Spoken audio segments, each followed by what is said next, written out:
So friends, today I am going to make a video on the topic of structure of spermatozoa. So first of all then I am going to give you what are the main parts of the spermatozoa. So the first one is this is the head of spermatozoa. This is the neck of spermatozoa, middle piece of spermatozoa, and this is the proximal or tail of spermatozoa. That's all. Now, so first of all, let's discuss about the head of spermatozoa. The most important thing of the head of spermatozoa is that you can see here that so this is the nucleus of the head of the spermatozoa, and this is the whole head, and this is the nucleus, and you can see here that this is the acrodermal cap. So this is acrodermal cap. So here it covers the 2/3 portion of the nucleus of the head of spermatozoa, and that portion is mentioned in a book. I am going to show that, and also that this acroderm helps in the acrodermal reaction, and this acrodermal reaction you will have to study in the fertilization. But here, and the main definition of acrodermal reaction is simply that is to release enzymes which help the sperm to penetrate the barriers, basically corona radiata, zona pellucida, perivitellite membrane. See, that's all written in your book. So the head of spermatozoa, the nucleus of head is covered by cap-like structure called the acroderm. As you can see here that this is the acroderm. So here nucleus, it is covered by the acroderm.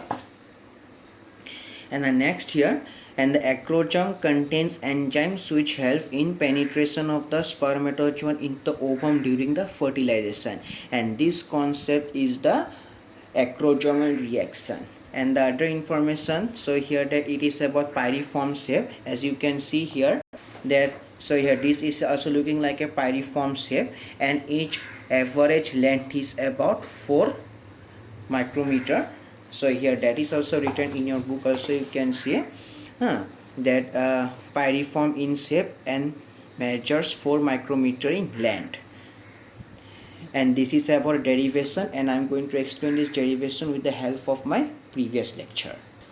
So friends, so here that in the spermiogenesis, as I mentioned, that is nucleus at the center. That nucleus lies at the center in spermate, but that in the formation of spermatozoa, that this nucleus so becomes condensed, so its morphology also changes and it starts to move towards the pole. And due to this movement also, so here head formation occurs, and therefore you can see here that this so here head, so here that the head of spermatozoa is derived from the nucleus of spermatid. That's all.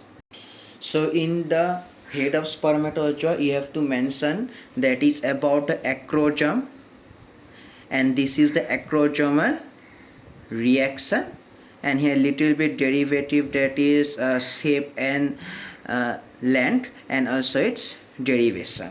That's all. Now let's discuss about a neck of spermatozoa.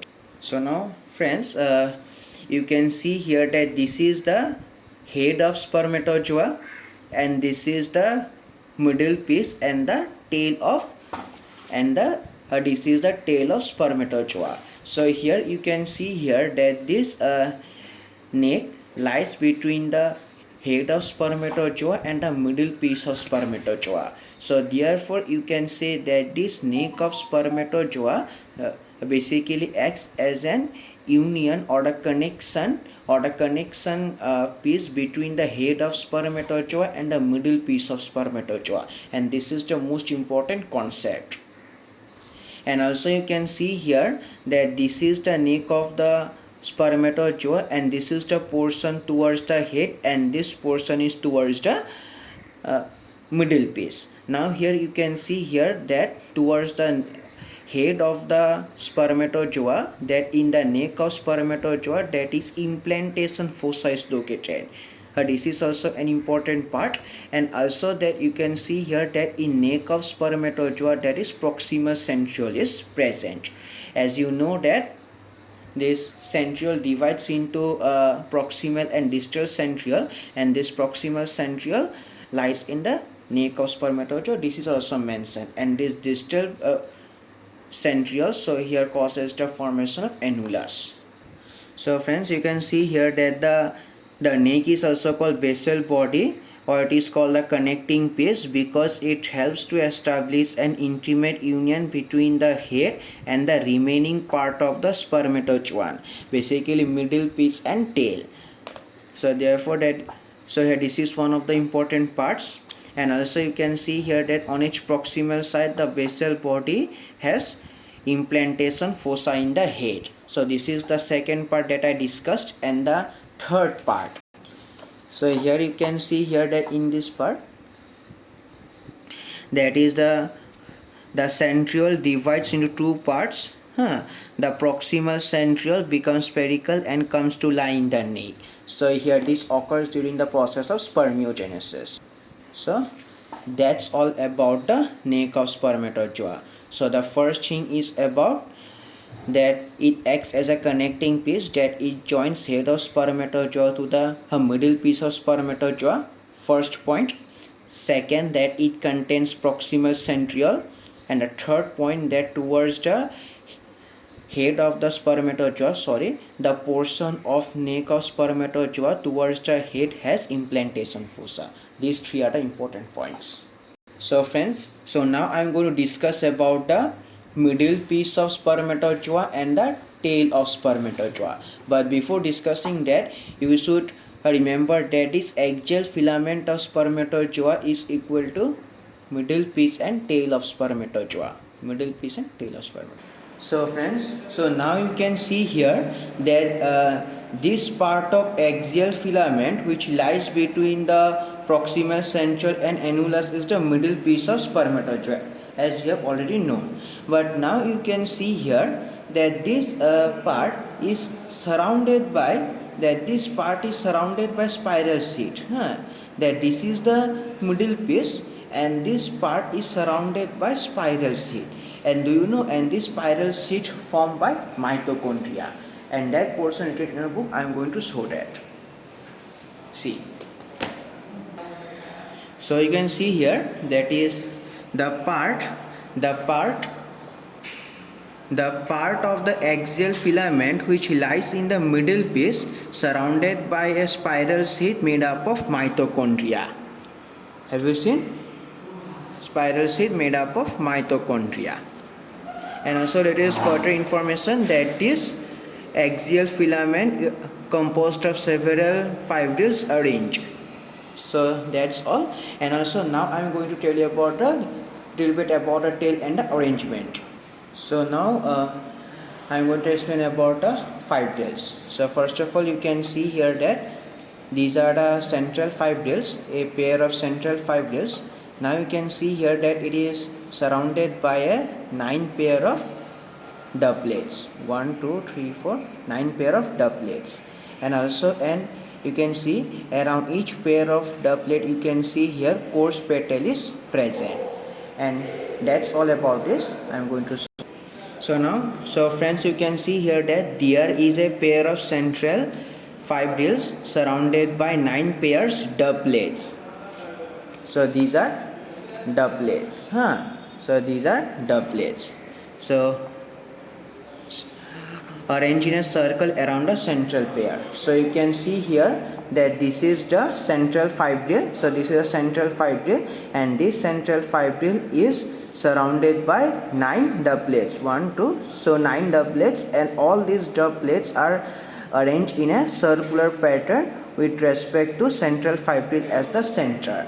And also you can see here that, and with respect to each doublet, coarse petal is also present. That is also written. That is in addition, that you can see here that in addition to doublets, the axial filament contains 9 coarse shaped fibrils. That is one fibril lying just outside each doublet. That's all. And also you can see here. sorry for that. And also you can see here that it is whole surrounded by fibrous sheet. That's all about. And also that is, you can see here, that is one extra information given. See my previous diagram, that is tail. Now here, what is tail of the spermatozoa? The part of the axial filament which begins from annulus is the tail of spermatozoa, and this is mentioned in your. You can see here, at the point where the middle piece joins the tail, the axial filament passes through a ring-like structure called the annulus. That's all about. So here that is our middle piece and principal piece. So first of all is the annulus, and also that is this part. You can see that is about the spiral sheet which is formed by the mitochondria. So here that these are the spiral sheet and it surrounds this middle piece, and the last is about the arrangement of fibrils. So here this is the arrangement of fibrils. That's all about the structure of spermatozoa. I hope that this helps you a lot. So thank you. And also that later on I am going to give you the notes also, which will help you to do the revision easily.